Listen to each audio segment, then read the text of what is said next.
Hello students, welcome to my application. तो start करते हैं। कैश फ्लो स्टेटमेंट का जो एमसीक्यू अपना पेंडिंग था वो आज कंप्लीट करेंगे, ठीक है। और आप सबको अगर सभी लेक्चर की पीडीएफ और पूरे वीडियो लेक्चर अच्छे से चाहिए तो आप level up coaching app download कर सकते हो, जिसकी लिंक मैंने नीचे डिस्क्रिप्शन में दे रखी है।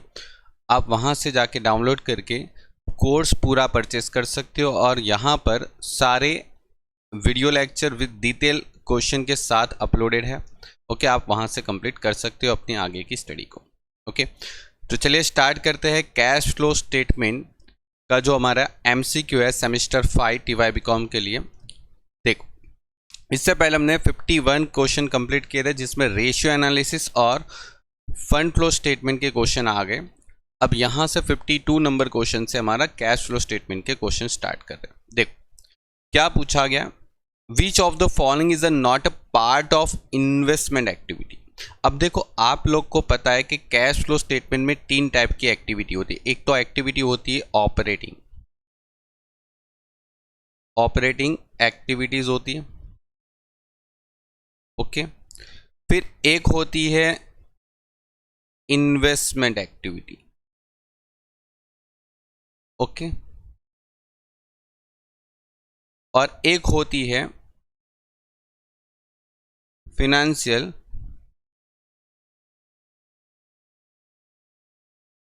एक्टिविटी। ओके, ऐसे 3 टाइप की एक्टिविटी होती है और 3 टाइप की एक्टिविटी के अंदर हम सारी डिटेल्स को लिखते हैं और फिर जाके उसका टोटल करते हैं। तो जो फाइनली मिलता है उसको हम बोलते हैं कैश एंड कैश इक्विवेलेंट। ठीक है, जो फाइनली हमें यहाँ पर मिलता है सभी एक्टिविटी को टोटल करने के बाद वो होता है कैश एंड कैश इक्विवेलेंट।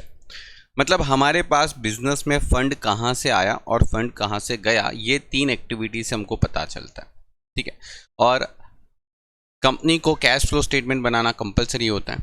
ठीक है, तो यहाँ पर देखो क्या बोला गया कि इन्वेस्टमेंट एक्टिविटी का पार्ट नहीं है। ध्यान रखना, एग्जाम में ये नॉट वाला बहुत सारे स्टूडेंट मिस कर जाते हैं। यहाँ पर not part of investment activity मतलब यहाँ पर 4 ऑप्शन में से कोई एक ऑप्शन ऐसा होगा जो इन्वेस्टमेंट एक्टिविटी का पार्ट नहीं होता। अब देखो, इन्वेस्टमेंट एक्टिविटी में क्या क्या चीज आती है, तो एक चीज समझो, इन्वेस्टमेंट एक्टिविटी में फिक्स एसेट जो होती है ना, और अपना जो इन्वेस्टमेंट होता है, ओके, उसका या तो सेल्स या तो परचेस।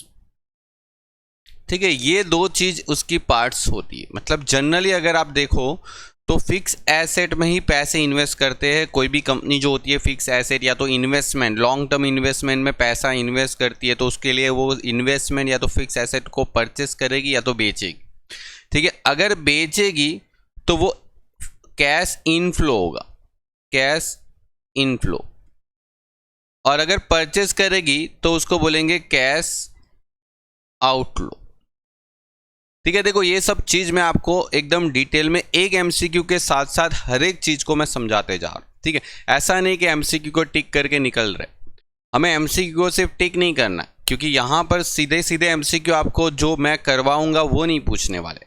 कॉन्सेप्ट आपको समझना है कि क्वेश्चन में किस तरीके से क्या होना चाहिए, पूरे चैप्टर में क्या लॉजिक है, पूरा चैप्टर का क्या क्या टॉपिक है, तो उसके हिसाब से हमें क्वेश्चन करने। तो देखो यहाँ पर not a part of investment activity. अब इन्वेस्टमेंट एक्टिविटी का पार्ट कौन सा नहीं है वो पूछा है। तो देखो, सेल्स ऑफ फिक्स एसेट ये तो इन्वेस्टमेंट एक्टिविटी का पार्ट है, परचेस ऑफ फिक्स एसेट ये भी इन्वेस्टमेंट एक्टिविटी का पार्ट है, और यहाँ पर sales of non current investment. ठीक है, मतलब ये जो इन्वेस्टमेंट की बात करते हैं वो नॉन करेंट इन्वेस्टमेंट होते हैं। ये करंट इन्वेस्टमेंट तो फिर करंट एसेट्स में जाते हैं, और करंट एसेट में जो भी अप डाउन होता है वो इन्वेस्टमेंट एक्टिविटी का पार्ट नहीं होता, तो ये भी इन्वेस्टमेंट एक्टिविटी का पार्ट होता है। तो यहाँ पर जो डिविडेंड पे करते हैं ना, डिविडेंड पे, ये फाइनेंशियल एक्टिविटी का पार्ट है।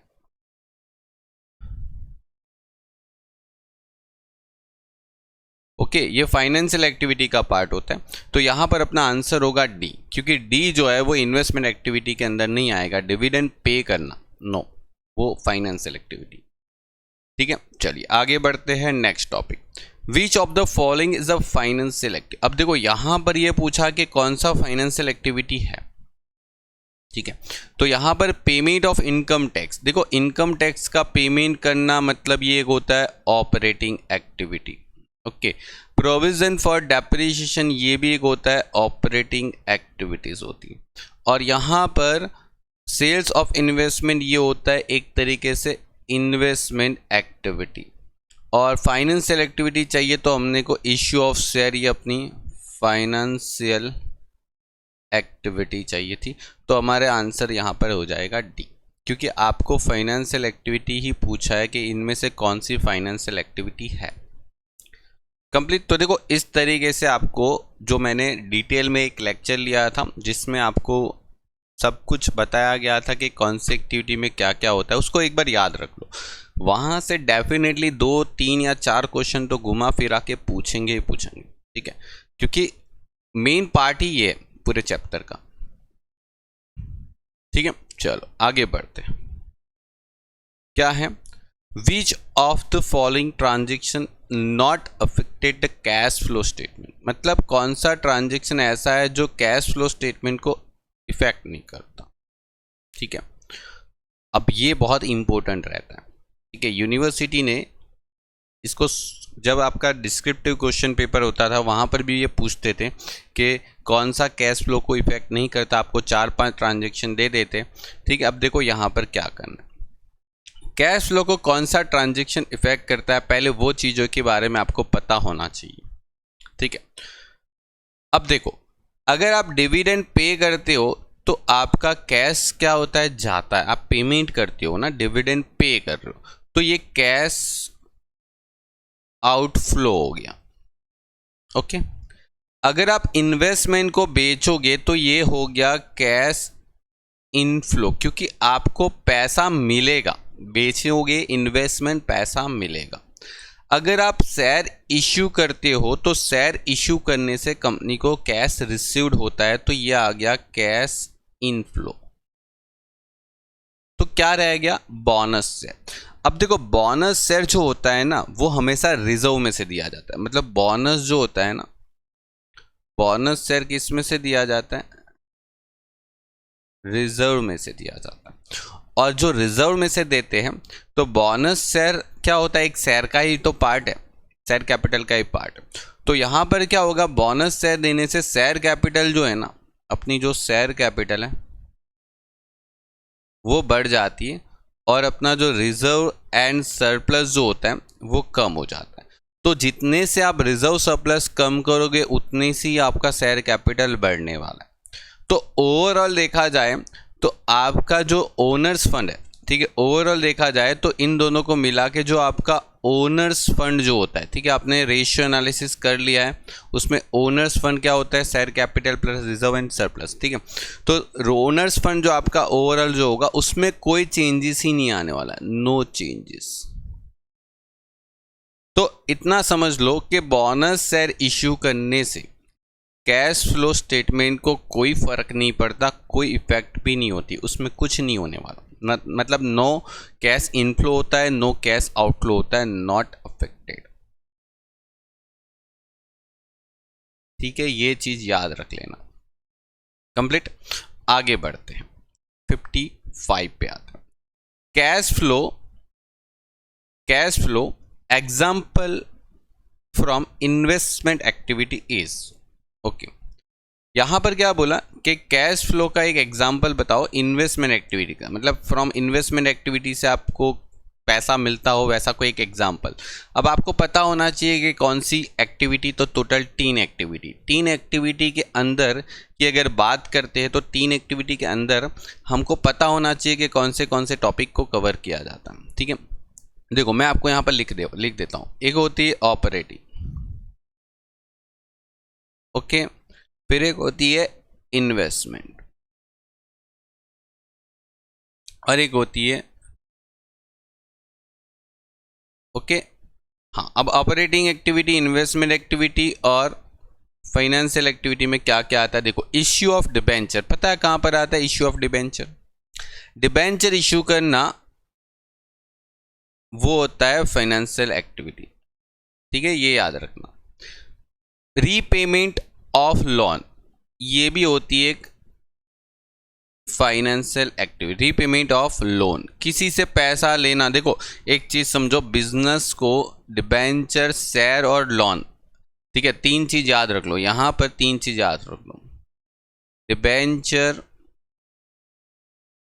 शेयर और लोन। अगर ये तीनों से पैसा लेन देन हो रहा है तो मतलब वो फाइनेंशियल एक्टिविटी है। इन्वेस्टमेंट मतलब कि मैंने अभी आपको बता दिया था जब आपने पहला क्वेश्चन आज का किया था, फिक्स एसेट्स और नॉन करंट इन्वेस्टमेंट। अगर इन दोनों से कुछ लेन देन हो रही है, मतलब इन दो एक्टिविटी से, जैसे फिक्स एसेट में खरीदा या बेचा, इन्वेस्टमेंट, नॉन करेंट इन्वेस्टमेंट बेचा या खरीदा, तो फिर वो सब होगा इन्वेस्टमेंट एक्टिविटी। और इसके अलावा जो भी बाकी रह जाता है, जैसे करंट असेट्स, करंट लायबिलिटीज में जो अप डाउन होता है, इंक्रीज या डिक्रीज होता है, ये सब कुछ करंट एसेट्स में होता है और वो सब कुछ जाता है ऑपरेटिंग एक्टिविटी का पार्ट होता है। मतलब यहाँ पर ये थोड़ी बहुत ऊपर वाली जो मैंने अभी चीज बताई वो याद रखोगे ना, तो आपका 90-80% काम वहां पर हो जाएगा। अब purchase of raw material for the cash, और purchase of raw material for the cash, raw material मतलब क्या हो जाता है, एक तरीके से आपने स्टॉक परचेस किया कैश दे के, ओके। अब इसको समझ में नहीं आता तो उसको छोड़ो, पहले दी पे जाओ। चलो, सेल्स ऑफ इन्वेस्टमेंट वो आता है यहां पर, सेल्स ऑफ इन्वेस्टमेंट, क्योंकि आपने इन्वेस्टमेंट बेच दिया। और purchase of raw material, raw material जो होता है वो करंट एसेट्स, और कैश भी करंट एसेट का पार्ट है, तो मतलब आपने कैश पे किया और रॉ मटेरियल परचेस किया, मतलब स्टॉक खरीदा, कैश पे किया, तो ये हो जाता है एक तरीके से ऑपरेटिंग एक्टिविटी का पार्ट। मतलब समझो कि purchase of stock, okay, by cash, ये आपका हो गया। अब यहां पर क्वेश्चन पूछा क्या है उस पर ध्यान दो। पहले क्वेश्चन ये पूछा है कि इन्वेस्टमेंट एक्टिविटी कौन सी है, ठीक है, इन्वेस्टमेंट एक्टिविटी कौन सी है, तो sales of investment investment activity अपनी, ठीक है, मतलब अपना आंसर हो जाएगा डी, ठीक है। अब देखो यहां पर आपको सबकी क्लियरिटी आ गई कि कौन सी एक्टिविटी क्या है। हो सके यहां पर इन्वेस्टमेंट की जगह पूछ लिया जाए कि ऑपरेटिंग एक्टिविटी कौन सी है, तो आपका आंसर हो जाएगा सी वाला, ठीक है। तो इस तरीके से मैं आपको बोल रहा हूं कि आप एक एमसीक्यू को एक एमसीक्यू के तरफ न मत करो, आप एक ही एमसीक्यू के अंदर 4 या 5 एमसीक्यू सॉल्व हो सकते हैं, तो आपका बर्डन कम होगा, ठीक है। आपको 200, 300, 400 एमसीक्यू करने की ज़रूरत नहीं है। एक या दो एमसीक्यू के अंदर 4 ऑप्शन होते हैं, उन चारों ऑप्शन की क्लियरिटी को समझो एक बार, तो आपको क्या हो जाएगा, एक साथ 4 एमसीक्यू कंप्लीट होते जाएंगे आपके, ठीक है। चलो आगे बढ़ते हैं, नेक्स्ट टॉपिक ये वाला, क्वेश्चन नंबर 56 क्या बोला है, देखो समझो। Cash flow example from an operating activity, देखो यहां पर अभी ऑपरेटिंग एक्टिविटी का पार्ट डाल दिया, क्या हमें यहां पर एक ऐसा एग्जाम्पल देना है कि जो ऑपरेटिंग एक्टिविटी का पार्ट हो। अब देखो परचेस ऑफ ओन डिबेंचर, देखो डिबेंचर को परचेस करना, डिबेंचर को इश्यू करना, ये होता है एक फाइनेंशियल एक्टिविटी, ठीक है, मतलब ये तो अपना आंसर नहीं होगा। सेल्स ऑफ फिक्स एसेट, मैंने बोला था अगर फिक्स एसेट को बेचना, खरीदना, ये सब होता है एक इन्वेस्टमेंट एक्टिविटी, इन्वेस्टमेंट एक्टिविटी, तो ये भी अपना आंसर नहीं हो सकता, बिकॉज अपने को निकालना है ऑपरेटिंग एक्टिविटी, जाने दो। Interest paid on term deposit by a bank और issue of equity share capital, देखो शेयर कैपिटल इश्यू करना मतलब शेयर इश्यू करना, शेयर बाईबैक करना, शेयर रिडिम्पशन करना, ये सब जो होता है वो फाइनेंशियल ओके एक्टिविटी का पार्ट होता है। तो जो रह गया सी, वो कौन सा एक्टिविटी होगा, ऑपरेटिंग एक्टिविटीज, कंप्लीट। तो ये अपना आंसर आ गया सी। तो देखो अगर आपको एक चीज के बारे में पता है ना कि ऑपरेटिंग एक्टिविटी, इन्वेस्टमेंट एक्टिविटी और फाइनेंशियल एक्टिविटी, अगर आपको ए, बी और सी एक ही बात बताऊं तो देखो फाइनेंशियल एक्टिविटी जो है ना, फाइनेंशियल एक्टिविटी अगर उसके बारे में अगर आपको पता है कि उसमें क्या क्या डिटेल्स आ सकती है, इन्वेस्टमेंट एक्टिविटी के बारे में पता है कि इसमें क्या क्या डिटेल्स आ सकती है, उसके अलावा जो भी जनरली होगा पॉइंट आपके पास क्वेश्चन के अंदर, वो ऑपरेटिंग एक्टिविटी का ही होगा। आपको ज़्यादा से ज़्यादा ये चीज़ याद रखनी चाहिए कि यहाँ पर जो इन्वेस्टमेंट एक्टिविटी में होगा ना, वो फिक्स एसेट या तो नॉन करंट इन्वेस्टमेंट को परचेस या तो सेल्स करते होंगे। यहाँ पर डिबेंचर या तो इश्यू करेंगे या तो क्या करेंगे, रिडम्पशन करेंगे। ओके, या तो हम शेयर इश्यू करेंगे या तो शेयर बाय बैक करेंगे या तो रिडम्पशन करेंगे। ओके, या तो फिर यहाँ पर हम डिविडेंड पेड करते हैं। फिर एक आता है यहाँ पर जो रह जाता है पॉइंट अपना, वो होता है, देखो डिबेंचर आ गया, शेयर इश्यू आ गया, डिविडेंड पेड आ गया, या तो डिडक्शन ऑफ डिबेंचर ये भी आ गया, लोन टेकन या तो रीपेमेंट। ठीक है, तो ये सब कुछ मैंने आपको पॉजिटिव नेगेटिव दोनों तरीके से बता दिया, तो ये इतना आता है। और बाकी जो भी बचता है, जैसे आपने सैलरी पे किया, ठीक है, बैंक इंटरेस्ट पे किया, मतलब बैंक का जो इंटरेस्ट है वो पे किया, वो सब कुछ यहाँ पर ऑपरेटिंग एक्टिव है। जैसे डेप्रीशिएशन है, ठीक है, इंटरेस्ट पेड करना, ठीक है, सैलरीज पेड करना, और ये सब ऑपरेटिंग एक्टिविटी का पार्ट होता है। ओके, मतलब समझो ना, P&L अकाउंट के अंदर जो भी कुछ आता है और जो भी करंट असेट्स और करंट लायबिलिटीज में जो अप डाउन होता है, वो सब कुछ ऑपरेटिंग एक्टिविटी का पार्ट होता है। चल आगे बढ़ते हैं। हाँ, ये एक पॉइंट बहुत अच्छा है, देखो नेट प्रॉफिट आपके पास 35,000 है, after write off the goodwill 6,000 and loss on sales of fix asset 1,000, cash flow from operating activity. देखो आपको ये पूछा गया है कि ऑपरेटिंग एक्टिविटीज से हमें कैश कितना मिलता है उसके बारे में पता लगाओ। तो देखो आपको पता है नेट प्रॉफिट जो होता है, ठीक है, वो 35,000 दे रखा है उन्होंने, और मैंने आपको बोला था कि यहाँ पर ऑपरेटिंग एक्टिविटी में ऐसी चीज़ों को ऐड किया जाता है जो नॉन कैश आइटम है, नॉन कैश एक्सपेंस जो होता है वो हम उसको ऐड कर देते हैं।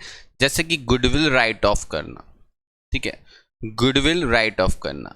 ओके, तो राइटिंग ऑफ गुडविल, तो ये जो होता है ना वो ऐड हो जाएगा 35,000, बिकॉज गुडविल राइट ऑफ करना मतलब कि कोई एक्सपेंस नहीं होता, ठीक है, तो ऑपरेटिंग एक्टिविटी में वो चीज़ ऐड हो जाती है। और loss on sales of fix asset, ये भी नॉन मॉनिटरी लॉस होता है, मतलब ये लॉस हमको कोई कैश में नहीं होता। तो फिक्स एसेट का जो भी कोई लॉस होता है वो लॉस नहीं माना जाता ऑपरेटिंग एक्टिविटी के लिए, ठीक है, तो वो चीज़ हम यहाँ पर ऐड कर देते हैं। तो loss on sales of fix asset, देखो अगर लॉस ऑन फिक्स एसेट जो होता है ना वो ऐड कर देते हैं, बिकॉज वो नॉन कैश मतलब की आइटम्स होती है, क्योंकि हम उसको फिक्स एसेट को ले बेच करने से जो प्रॉफिट या लॉस होता है, तो लॉस जो है वो हम ऐड कर देंगे नेट प्रॉफिट में, क्योंकि वो ऑपरेटिंग एक्टिविटी का पार्ट नहीं है अपना। और यहाँ पर लॉस के बाद अगर बात करें प्रॉफिट, अगर प्रॉफिट ऑन फिक्स एसेट जो होता है, ठीक है, तो वो होता है लेस अगर वो प्रॉफिट होता है, बिकॉज वो प्रॉफिट हमारा ऑपरेटिंग का प्रॉफिट नहीं। मतलब देखो धंधा अगर कोई चला रहा है तो उसका बिजनेस कौन सा है, वो बिजनेस से जो उसको पैसा मिलता है ना वो उसकी ऑपरेटिंग एक्टिविटी का पार्ट होता है। जैसे मैं आपको पढ़ा रहा हूँ तो मेरा जो ऑपरेटिंग एक्टिविटी है वो आपको पढ़ाना है। अगर मैं कोई एसेट खरीद रहा हूँ और बेच रहा हूँ उसमें मेरे को लॉस हो रहा है, तो मैं ऐसा नहीं बोलूँगा कि आपके पढ़ाने के लिए मुझे ये लॉस झेलना पड़ा, नहीं, वो मेरे फिक्स एसेट को खरीदने बेचने से होने वाला लॉस है, that is not a part of my operating activity, ठीक है। तो ये चीज़ याद रखना, हमें ऑपरेटिंग एक्टिविटी मतलब जो बिजनेस कर रही है कंपनी उसके बिजनेस के कारण उसको जो नुकसान झेलना पड़ रहा है वो लॉस की बात करेंगे, वो प्रॉफिट की बात करेंगे। यहाँ पर ऐसे नॉन ऑपरेटिंग एक्टिविटी की प्रॉफिट या लॉस कंसीडर नहीं किया जाता। तो ये आपका हो गया 42,000 आंसर आ गया, देख लो। ठीक है, चलो।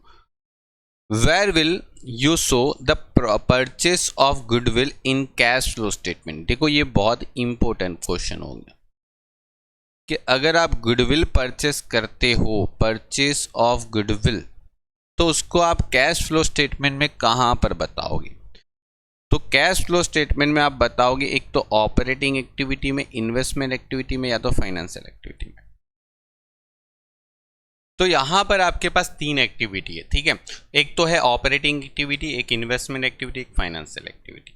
तो देखो गुडविल जो होती है ना, वो एक तरीके से एसेट जैसा काम करती है। फिक्स एसेट के अंदर जैसे आप नॉन करेंट गुडविल जो है ना, वो एक तरीके से नॉन करंट एसेट्स का पार्ट है, आपको पता है। और नॉन करंट एसेट में आप पता है यहां पर लिखते हो एक तो फिक्स एसेट्स, और उसके अंदर पता है ऐसे लिखते हो टेंजिबल। ओके, टेंजिबल एसेट्स, और एक होती है दूसरी इंटेंजिबल।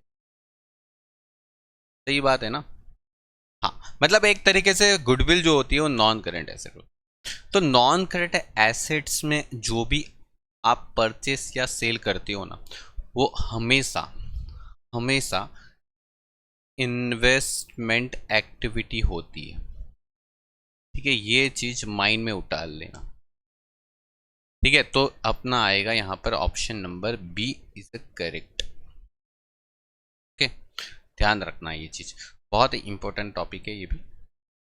चल एक और है, यहां पर बोला गया है कि following is include in cash from operating activity. वापस बोला कैश फ्रॉम ऑपरेटिंग एक्टिविटी, यहां से कौन सा इंक्लूड है? तो देखो आपको पता है परचेस, डिबेंचर परचेस करना जो है ना, वो एक होती है फाइनेंशियल एक्टिविटी। ओके, यहां पर मशीनरी परचेस करना इन्वेस्टमेंट एक्टिविटी होती है, और यहां पर शेयर इशू करना वो एक होता है फाइनेंशियल एक्टिविटी। तो जो रह गया रॉयल्टी, फीस, कमीशन, ये अपना कौन सा एक्टिविटी हो जाता है? Operating activity. मतलब समझो ये अपना आंसर होगी। देखो मैं आपको एक ही क्वेश्चन के अंदर सारे ऑप्शन करवा देता हूं।